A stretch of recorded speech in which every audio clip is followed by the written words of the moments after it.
Yeah, and I'm Liz, the chair of MoChif board, and really excited to have Julie Harris with us from Bike Walk to talk about some of the legislation and maybe the Harney Street Bikeway as well.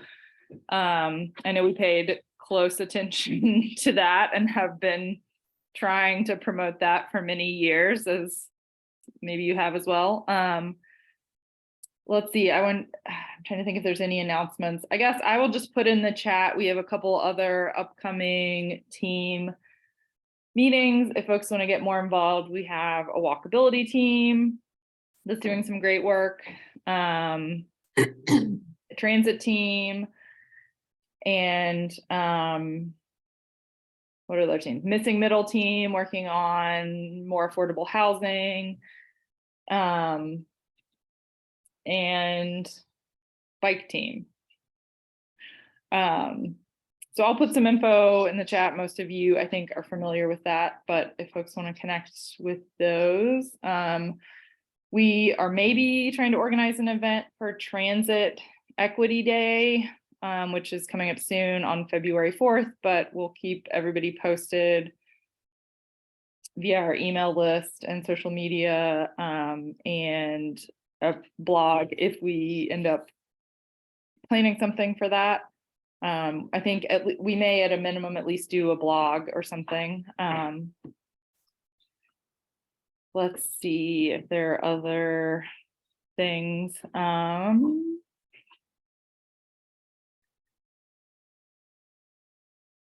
think those are the main things for now. We'll maybe have announcements at the end and people can put stuff in the chat throughout, and then yeah, I will pass it over to Julie, and hopefully we can have some good questions and discussion and stuff with Julie. But welcome everybody, thanks for being here. And yeah, Julie, thanks so much for joining us. I will pass it over to you. Thank you. You want to give me screen sharing? I can put my slides up. So while she's working on that, thanks everybody. It's good to see you all. Happy New Year, belated New Year. I'm Julie Harris, Executive Director of Bike Walk Nebraska. I think I know most of you on here. Yeah, so I just have a few slides to share with you tonight about some of the issues we are tracking and following in the UNICAM this session. There's a lot of stuff to sort through, a lot of shenanigans to go. we could just swipe them out of the way and get some real work done. That would be great. But I'll talk about we're tracking several bills, but I want to talk tonight about a handful that I think will be really important to you all. And then we can certainly take any questions that you might have. So let's see about this.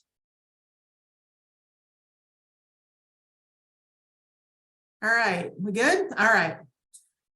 So please feel free at any point, jump in. This is very informal, just, happy to answer any questions as we go or wait till the end, whatever works. Okay, so the first bill I want to talk about that we're watching is LB 39. And this one is sponsored by Senator Carol Blood, who ran for governor. It would require, as you can see here, require a disability impact statement to be drafted for certain legislation as it comes up in the UNICAM. There are several other senators on there that are friendly to the work we do. Senator Day, Conrad, Michaela Cavanaugh, you see on there that have added their names as co-sponsors to this bill. And honestly, we wrote our letter as proponents of this bill and specifically talked about the problem of the infamous pole in the sidewalk. A couple of years ago, LB 184 was passed in the Transportation Committee that expanded small cell wireless across the state and basically gave the small cell wireless companies, providers, carte blanche to just start putting poles in and equipment in all over town. And then we ended up with this hole in the sidewalk, as you might all remember, in John Kavanaugh's district in Central Omaha. You might also remember that after that got installed, there was a lot of finger pointing, the state saying it was the city's problem, the city saying, no, the state hemmed us in, we have no control because they passed this bill. Honestly, they passed it through really quickly, and they probably didn't think it through in terms of, you know, potential loopholes that could have created this kind of a problem.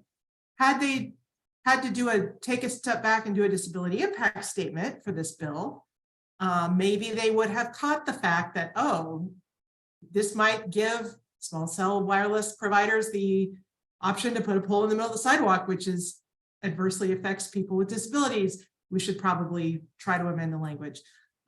So we have already written, the hearing is Friday. We've sent in our letter of support for this one for LB 39. It goes to the executive board, which is something as I haven't experienced a bill, tracked one that's gone through that process before. So we'll see what happens. I'm sure that the opposition will say it just adds another layer of work for the staff to do. To that, we would say if you added up the amount of hours that it took for all of the Omaha officials, the city council, the public works department, the John Kavanaugh's office, our office, I mean, the amount of work that went into fixing this ridiculous problem was certainly far more than it would have taken just to do a disability impact statement right off the bat. So we'll track that and see where it goes, but we are certainly a proponent of LB 39 and glad to be able to show a very solid reason why something like that would be needed. As a result of the debacle, Senator John Kavanaugh from Central Omaha has introduced LB 134, which would effectively do what maybe that disability impact statement would have done in the first place, which is go in and amend the language to say, you know, small cell wireless or whatever, if they're going to place a pole, they need to give plenty of notice to the adjacent homeowners, and that pole needs to comply with the Federal Disabilities Act, cannot obstruct or hinder usual travel or public safety. Total common sense, but unfortunately, that's where we are with the bill that got passed in the 106th legislature 2019-2020. So hopefully this will move forward. He had a bill just like this in the last session, and I don't recall if it got out of committee or not, but it didn't move forward. But I'm glad to see that he reintroduced it this go around, and obviously we will be in full support of LB 134. Can I ask a question, Julie? By all means, yes. So did it not pass out of committee last year and like, I don't know what is it being blocked by like wireless carriers who say it's too much to comply with ADA and not hinder, like they just don't want that and they're lobbying against it? Or no, now that I'm sitting here thinking about it, it's all coming back to me. It didn't pass out of committee, and it really was a very political situation because the original bill that went through to expand small cell wireless was authored by Senator Friesen, who was the chair of the Transportation and Telecommunications Committee. It was his baby. That was his bill. He ushered it through very quickly. And when we came and testified on this last year, he was a little bit offended. He made it, you know, that his bill was somehow deficient. And, you know, he's the chair of the committee and he can effectively steer those bills one way or another. So I suspect that the politics had something to do with it and not necessarily the wireless carriers, but we'll see for sure this session based on what happens in the hearing and what kind of questions we get. Senator Friesen was not having it in the hearing last year. He was not pleased. This is a city's problem. Why are we even talking about this? So. Any other on 134? I should have asked if there were any questions about LB 39 to start with there. Okay. LB 625 is sort of adjacent to the work we do, but it was introduced by Senator McConnell, South Central Omaha. It basically says, as you can see there, no person shall operate an autonomous vehicle unless they have a license. They're actually able to monitor the performance and operate the autonomous vehicle if that is needed. We are a proponent of this just because we need as many eyes as we can on all of this autonomous vehicle stuff. It's moving very quickly. The technology is evolving quickly, and it's kind of the bright, shiny new object people are latching onto. And we've seen some really scary stuff about how they perhaps autonomous vehicles don't always pick up people in walking across the street, especially people of color. There's some real concerns. So any eyes we can get on autonomous vehicles, we will certainly be a proponent. Okay, LB 645, otherwise known as LB Oh Hell No. This is one, when we read it, was just an immediate visceral reaction, let us say.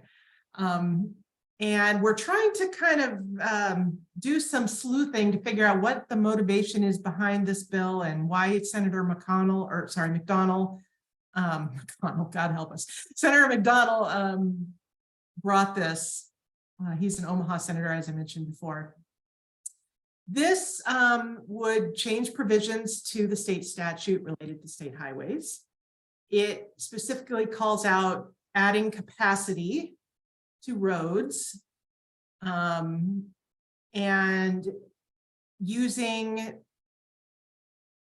average daily volume and goods transported as a way of evaluating whether or not something is needed as a priority.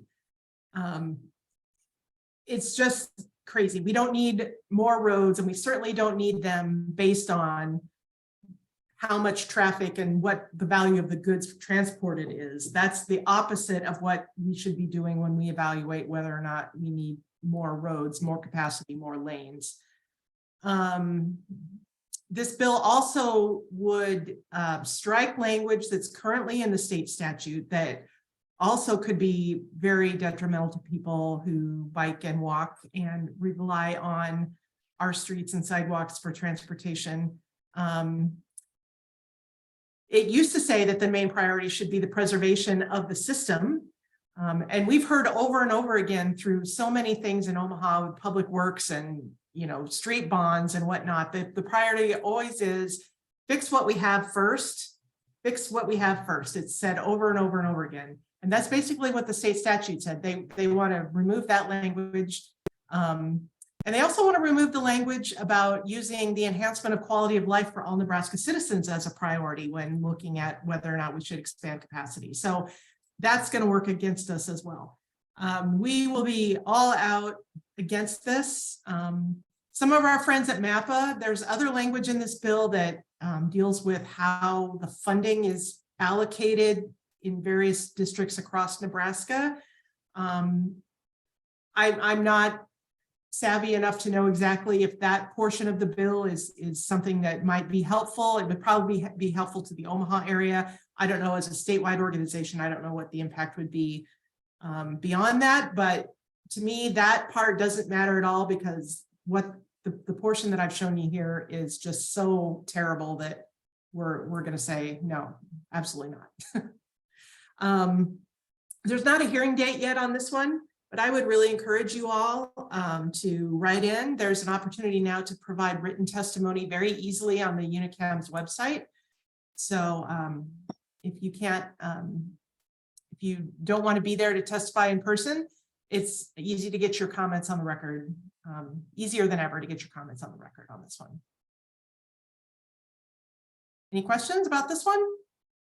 Well, this is Liz with another question, sort of in the same vein of my last question, but I mean, I work on policy too, and usually policy happens because some organization or company or somebody says, hey, we need this fixed. So do you know who is behind this bill? I'm sleuthing it right now. So far, the trail of breadcrumbs leads back to Hawkins Construction, who would build a lot of interstate highway expansion, road capacity widening, etc. So that's pure speculation on my part, which is probably irresponsible for me to say, but that's right now the breadcrumbs are leading that way, but I'm not fully confident in where the breadcrumbs are going yet. Well, that makes sense. Yeah. Thanks, Julie. Do other people have questions? I just want maybe a comment. This is Cindy. Do any of these bills, are they ever like very, very specific for a specific project, even though they're broad? Yes, that could be the case. So especially if a citizen brings a certain issue to a particular senator and they maybe can't fix that individual issue, but perhaps they could write a bill that would be more reflective of that in general. Because that could happen. Yeah, because what I'm thinking just by looking at this page, they're going to be widening Dodge Street for Crossroads Mall. And that's a state highway. Anyway, that's all I have to say. Yeah, well, again, you have to think about who would benefit from adding capacity, right? That's where you need to follow the breadcrumbs. So we'll see. There are several other bills that I don't have in here. I think there's 2 or maybe even 3 that I won't talk about tonight, and they'll be on our website, which I'll talk about in a minute, but that ask NDOT to go in and purchase right-of-way for future highway expansion. So Cindy, kind of to your thing about, is there a particular project? Senator Slama from the Nebraska City area wants NDOT to purchase up right-of-way to get Highway 75 to be 4-lane all the way through. Senator Mosier, I believe, wants to do Highway 81 north to South Dakota, the same thing. Those are from what I understand from NDOT's legislative affairs director, those are unconstitutional in the state of Nebraska. You can't purchase right-of-way for projects that don't exist yet, even if you think they're going to happen in the future. So that's another example of people trying to get their own pet projects through. And those won't go anywhere because they are blatantly unconstitutional, but we'll keep an eye on those.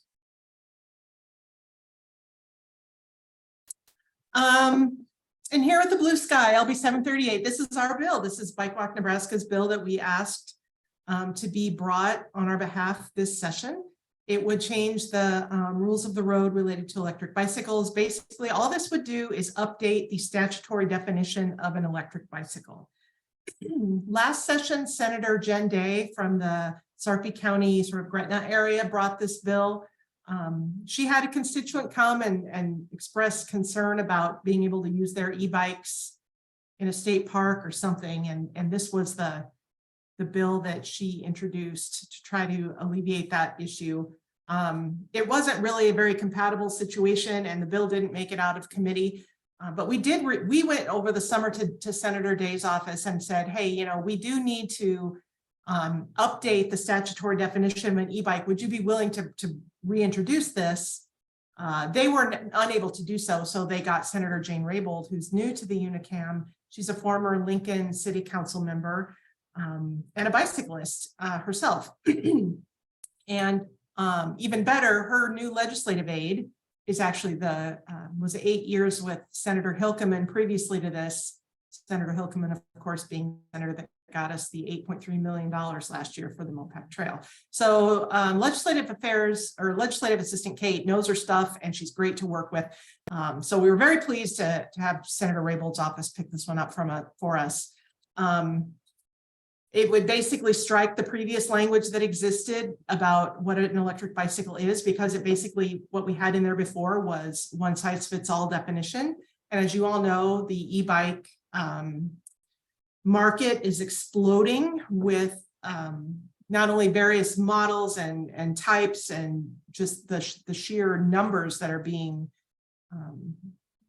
developed. So what we want to do is to have the Nebraska adopt what has become the national standard, which is, rather than an all one size fits all definition, separating it out class 1, class 2, class 3, specifically changing that language to make sure that we know exactly what those definitions are, so that if, you know, some park wants to restrict bicycling, e-bikes, you know, maybe they don't want the ones with the throttle, which, you know, we're not going to ever be against bike access, but we don't want them to throw the baby out with the bathwater. So maybe if the compromise is, okay, we'll allow class 1 e-bikes, but not class 2 e-bikes or whatever that is, that still keeps the majority of e-bike users on the road, on the trail.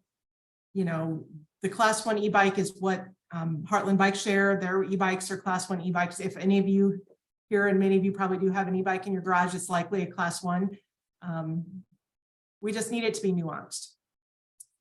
The thing that really doomed this bill last year was not only was it not real clear about what the intent was, but what I've learned over the years is that if you go into the Transportation Committee, and Clyde, I suspect you would agree with me on this because I've seen you in a lot of those hearings, you say the word bicycle to those state senators and their minds start to explode. All of a sudden it becomes a conversation about, oh, should we license them? Who's paying these taxes? Blah, blah, blah. It just becomes this huge kitchen sink situation. And it's like, no, this is about a definition. It's about this. It's not about this. So we want to see as much support as we can get for this bill, but we don't want the senators on the committee to get distracted by a whole lot of people coming up to testify to say how much they love their e-bikes, how much they ride their e-bikes. We need to have e-bikes everywhere. Yeah, all of that is true. Undoubtedly, all of that is true. And this bill does not impact enforcement. It does not impact accessibility. Anything else, it merely updates the definition. So we're going to be working really hard to keep them focused on this, because this should be a non-controversial sort of slide it right through consent agenda kind of thing. But if they start getting their feathers all ruffled about everything else related to bikes, it'll just get stuck. So we're going to work quietly, sort of under the radar, and keep everyone posted. So if you want to submit, I would encourage you all to submit some written letters of testimony, just saying, yes, this is a common sense thing. This reflects the national standard. This is what's happening nationally. This is a good move for policymakers in Nebraska. That would be the way to go with your letters of support. Now, this is Clyde. Yeah. Oh, I just wanted to add that this bill would make it a lot easier for agencies to regulate right now trails often say no motorized vehicles, and then they can clarify. You probably don't want class 3 e-bikes on trails, but the class 1 and class 2 are probably acceptable. But right now we don't really have those in the statute, the classes, so it will simplify regulation. We do have a BMX track manager here in Omaha that we are going to bring with us to testify, and he's been he's having to deal every week when kids come out to race their BMX bikes, these new motorbikes that are essentially Strider bikes, only they're motorcycles. They don't have pedals, but they have electric motors, not bicycles. That's just another example of this, the market just exploding with all kinds of stuff that looks like a bicycle, but it's not a bicycle. So yeah, that's a great example. So we'll bring him in because that's an example of a specific decision maker that would benefit from this more nuanced approach like Clyde was talking about. Okay, so you can stay tuned. We're in the process of putting all of our full policy agenda, pros, cons, proponents, opponents, neutrals on our website. You'll see probably a lot more on our social media, on our blog and that kind of thing. So there are a few others we're tracking that are just sort of, we're keeping an eye on them for now, but you can stay tuned and you'll hear more from us on that. Julie, So that's all I got for, oh, go ahead. Oh, I just wanted to ask, did you look at LB 121 that's Bosselman, who often puts in really bad bills as far as we're concerned. But it Yes. says repeal the Trail Development Assistant Act. And looking through it, looks like it's just housekeeping type stuff, but is there anything hidden in there that we need to be aware of? Yeah, that was another one that we kind of blew our gasket on when we first read it. And I called his office immediately and talked to his legislative aide. What his aide is telling us is, Senator Bostelman, as you know, is the chair of the Natural Resources Committee. This bill is just a shell bill to just sort of hold a spot in case the Natural Resources Committee needs to, something comes up during the session and they need to hold a hearing on a bill. They've got this one with bogus language introduced, they can amend it, put it forward. His legislative aide sounded very sincere.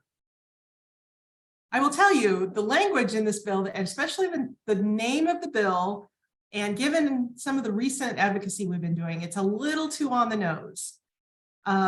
So in our tracker internal spreadsheet, we are neutral. We're going to take the Ronald Reagan trust but verify tactic here. And we are watching it like a hawk, because if they put it forward to truly try to impact the ability to fund trails in Nebraska, we will be all over it. I will tell you, the National Trails Conservancy was on it. They must have some sort of Google alert set up. They were on it almost as quickly as we were when it was introduced. So there will be a lot of opposition if they try to pull anything, but I'm hoping that they're being truthful with us and it's just a shell bill to sit there and won't move forward with anything related to trails. Great, thank you.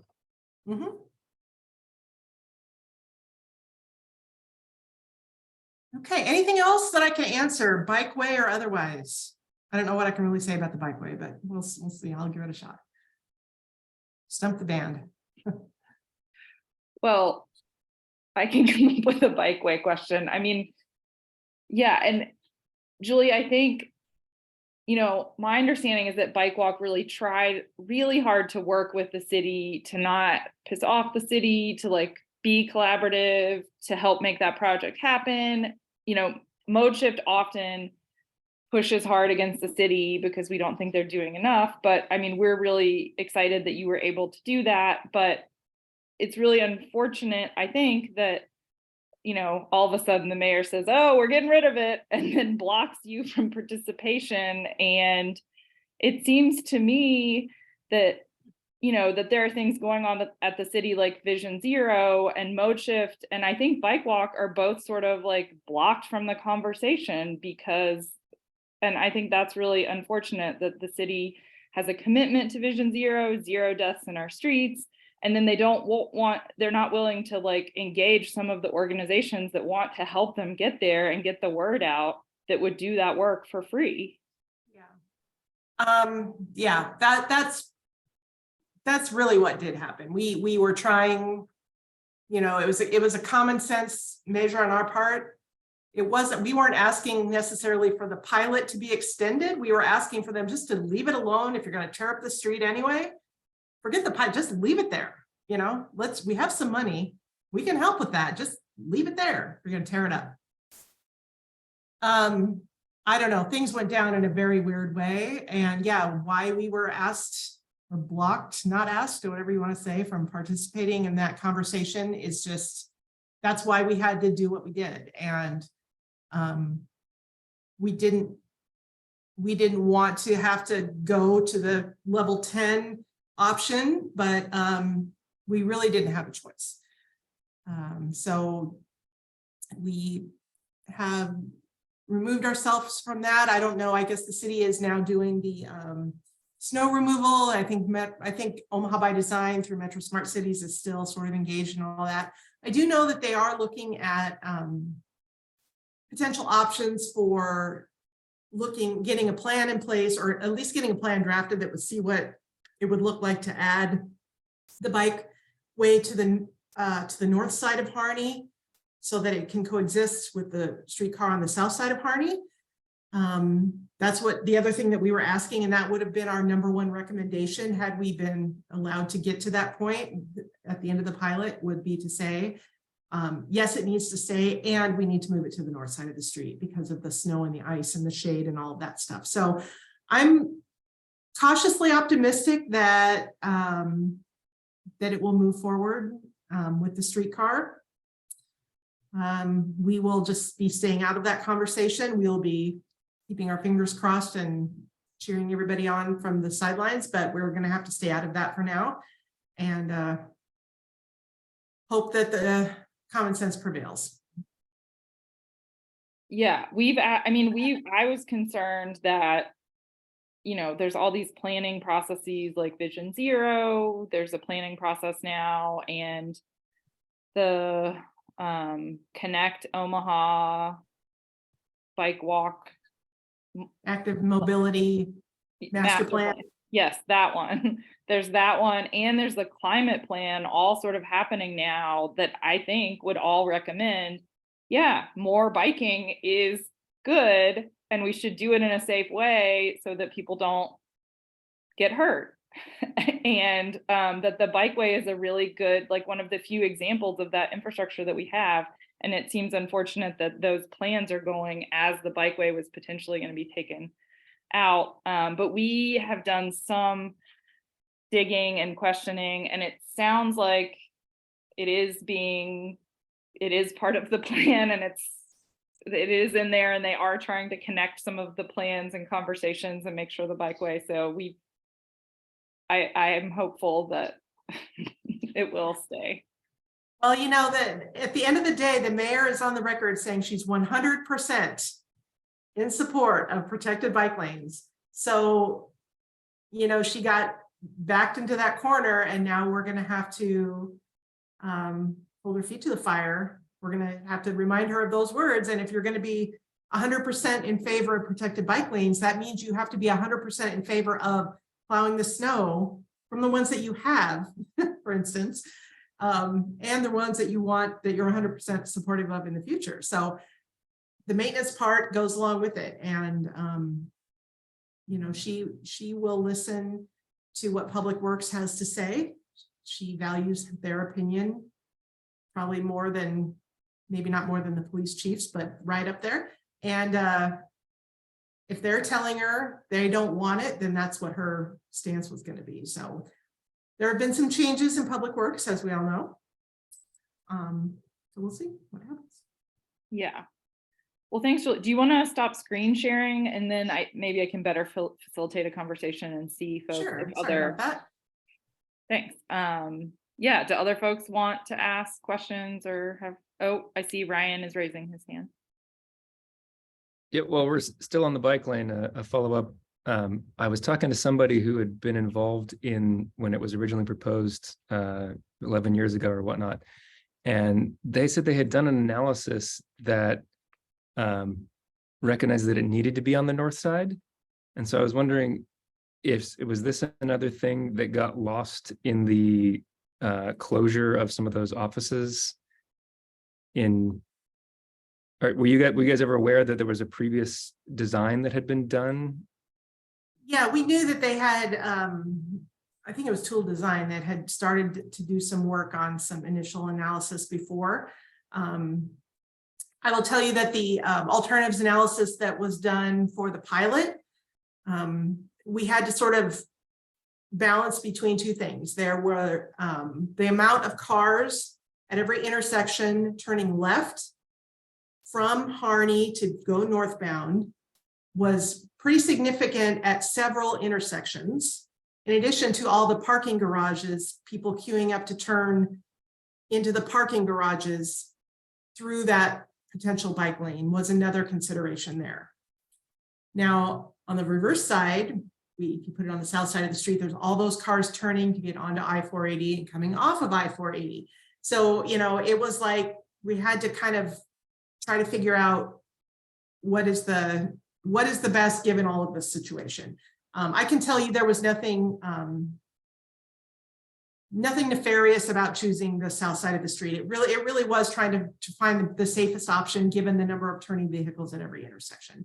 At the end of the day, I would say that, yeah, there were in total, there are more cars turning left to go north off of Harney, but the situation at 28th and 29th for the interstate, that is what kept me up at night. And so that's one lesson learned in the pilot was again, besides just the north side being sunnier and less prone to ice and whatnot,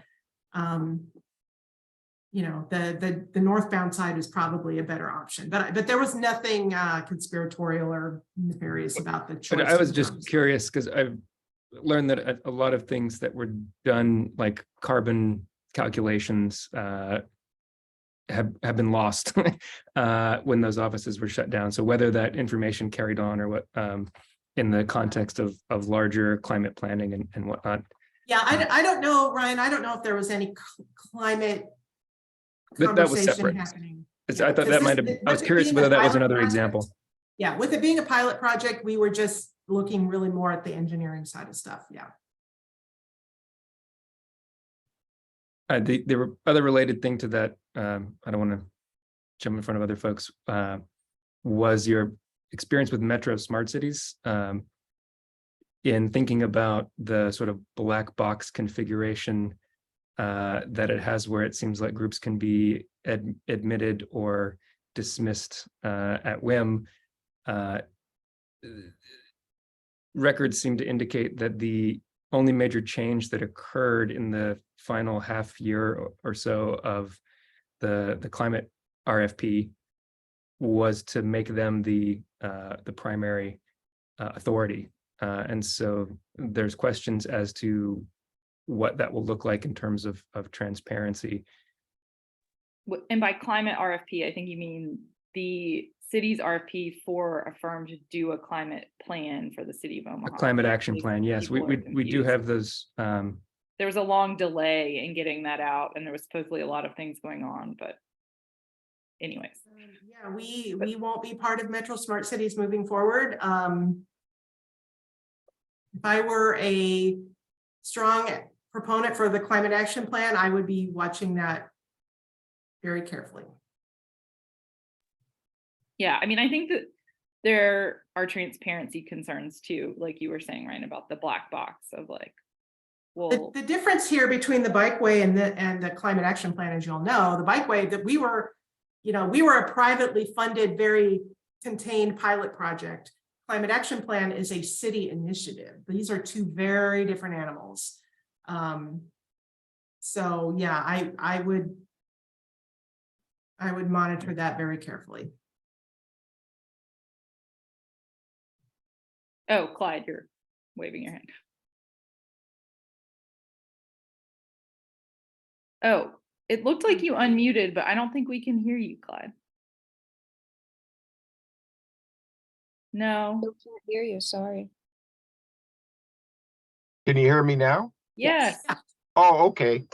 Somehow I've been having a little computer problem.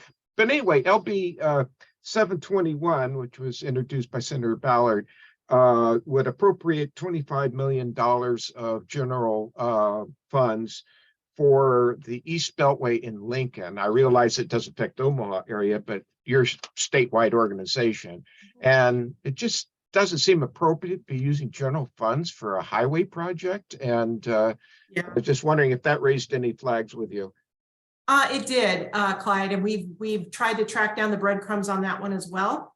Our initial stance was that my recommendation to our policy committee was that we be in opposition because there are a whole bunch of other sources for funding for an expressway that don't involve the general funds of the state of Nebraska. Having said that, the policy committee voted for us to move to a neutral stance. It sounds like what they're proposing would be for some, I don't know, evaluation or something. I'm not entirely sure, but yeah, there are so many other options to the funding they're proposing wouldn't be for construction. It sounds like it would be for evaluation and whatnot. I don't know that it'll go anywhere. There's going to be such a fight this year for all that money that's hanging around on the table. I'd like to think that somebody else will step up and say, there's other places you can get this money. Well, it does say planning, design, and construction of the roadway and structures. So, yeah, and I agree that there's a lot of other sources of funding, but maybe they weren't able to get it defined as a federal aid route, which means it didn't qualify for federal funding, which is where a lot of that funding comes from. Yeah, I'd have to go back and read through. I got some emails from folks on when I tried to sort of suss that out. I'd have to go back and refresh my memory on that. But yeah, we're gonna stay neutral on that, and if anybody asks, we're gonna just say, you know, there's better use for that money from the general fund, and there's a whole lot of other money out there that they can go after for that. Yeah, well, and Clyde, did you tell me yesterday that the Sierra Club is opposing that bill? Yeah, that's correct. Although now that Good. a couple of our ally senators have signed on to it, Bostar and Raybould both Right. signed on. But you know, I think it's they're politically it's a Lincoln bill, and they're supporting it from the Lincoln standpoint. Clyde, did Senator Conrad also sign on to that one? It didn't show yet on Okay, maybe I'm the thinking of a different one then. but Ballard is the introducer. Yeah, but you're right. There were some other folks that are Raybould and others that were friendly to most of our causes. So yeah, it's very Lincoln specific on that one. Avon, you're raising your hand. Yeah, my question was, knowing that hearings can be scheduled with short notice and things can move slowly and then quickly, what is the best way for us to stay completely up to date with these bills, especially LB 39 and LB 645? So if you go to the, and I don't know, Liz, if you want to pull up the state of Nebraska, the legislature's website, you can go to the committee pages. It's under committees and standing committees. And then there's a drop down box where you can click on hearing schedules. And I'm in there multiple times a day, just refreshing and just double checking. The Transportation Committee meets on Mondays and Tuesdays in the afternoons. So you know that those are the days you really need to be watching for things to potentially be on there. So that's the most up to date that I use in terms of monitoring when things get scheduled. With the Nebraska legislature, I don't do that much work in Nebraska. I work in a bunch of other states, but a lot of states let you like sign up for a system and you can sign up for bill notifications. We don't have that in Nebraska. Yeah. They have, at least now they do have that new, hearing schedules. It's a little easier to find, but yeah, it's still not as great as it could be. I guess for my job, I subscribe to a national database of state legislation stuff, so I could sign up for some of these bills so that I keep up. Thank you, Cindy, for putting that in there. That just go to committees on the left side, and then standing committees, transportation, telecommunications. As LB 39 is under the executive committee, so it's can't remember what it's called on the website. Thank you.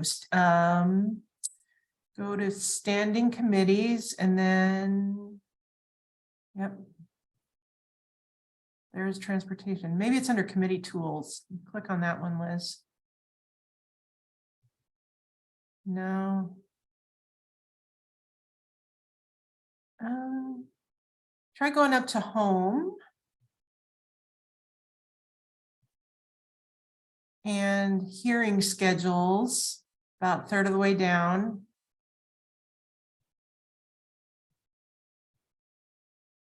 That's another place you can go to see all of them for the week. I'm sorry, if I was navigating, I could probably find it. There's a place to go where you can find the executive committee though. Scroll down a little more. No, it's not there either. Oh.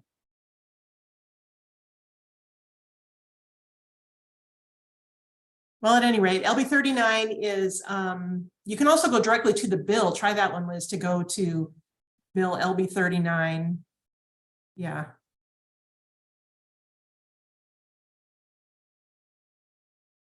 There you go. And then you can see that it was introduced and it was the hearing date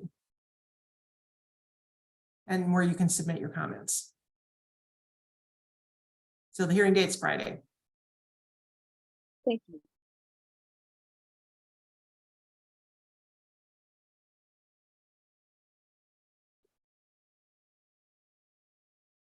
Definitely weigh in on John Kavanaugh's bill 134.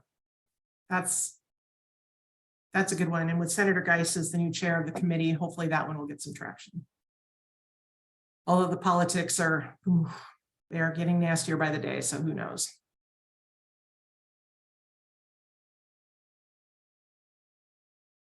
Yeah, I think we can definitely encourage people. I mean, I may need to run it by the board, but I think we were mode shifters were involved in trying to push back around the pole and the sidewalk situation. So I think we're pretty supportive of LB 134. So thanks for the update on that.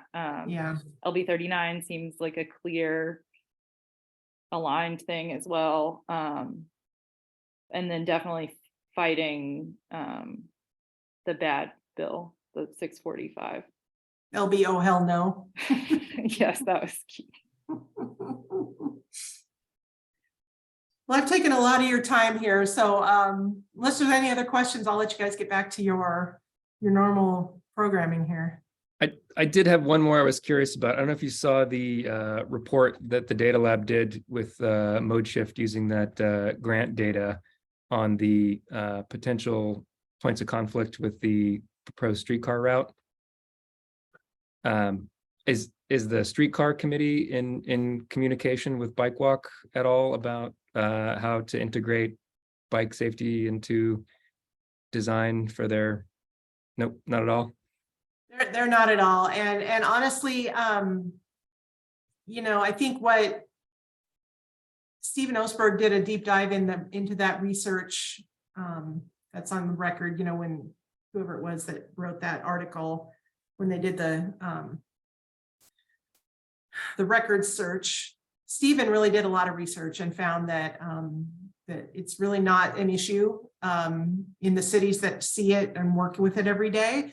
So we know that people on bikes are going to be crossing those tracks regardless. It needs to be built to be safe no matter what, whether they're on the street, on whether there's a bike lane on Harney or bike lanes anywhere else downtown, there are going to be bikes crossing those tracks. So yeah, if I they knew. can do it. Oh, go ahead. I knew that the bike ped plan, whatever the active mobility master plan and the Vision Zero plan are not going to be complete in time. And it doesn't sound like there's been a lot of communication with the teams that are working on that and the streetcar folks. So I just trying to get a feel of like, is that who, if anyone, are the streetcar authority folks talking to about how to integrate these things? And it seems like they're not talking to anybody. I think the guys in the planning department, I think Kevin Carter has you know, worked up some potential very rough streetscapes for how it can all work together. I know HDR is the one doing the plan, but again, we have backed away from that, so I don't really have any. I just have sort of anecdotal hearsay Sure. to provide to this conversation. I don't know anything for sure. Yeah, no, that last I heard from the open house things that happened last year is there hadn't really been any coordination or not at that point.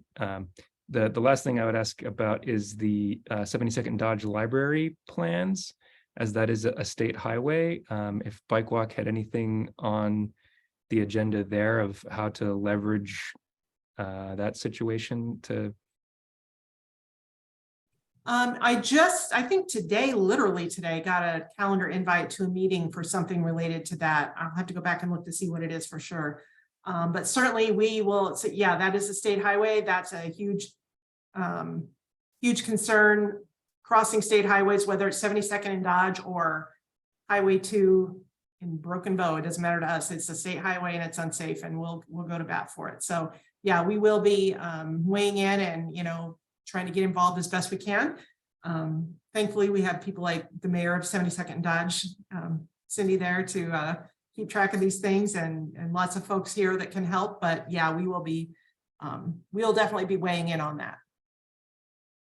Ryan, was it the HDR executive or VP of something that told you that it would be, or there was a quote in the paper that said it would be a pedestrian oasis or something? Yeah, and Dodge. I did follow up on that, and they said they had looked at the potential of pedestrian flyways, but decided they were too expensive, and that currently there were no plans to do anything about the street. I know the library folks have plans for planters and things to kind of separate off the sidewalk, but in terms of when it comes to actually crossing and the infrastructure that is on the government run roads, I don't think there's been anything planned, and the folks, the private interests that are involved didn't have much to offer that other than it was outside of their control. And as somebody mentioned, Dodge is going to be even wider at that intersection for crossroads. So just think about that. Well, I guess it depends on how you define the word oasis. Ugh, yeah.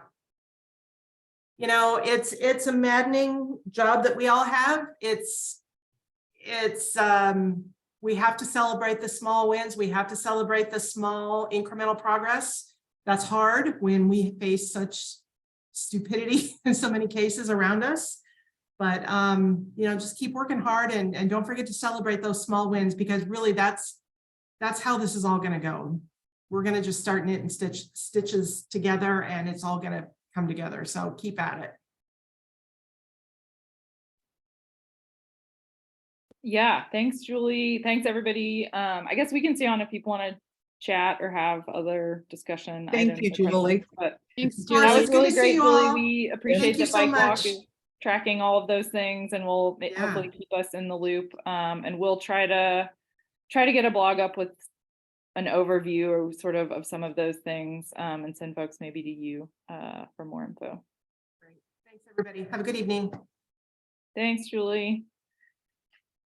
Thanks, everybody. I don't know if folks have anything else they want to.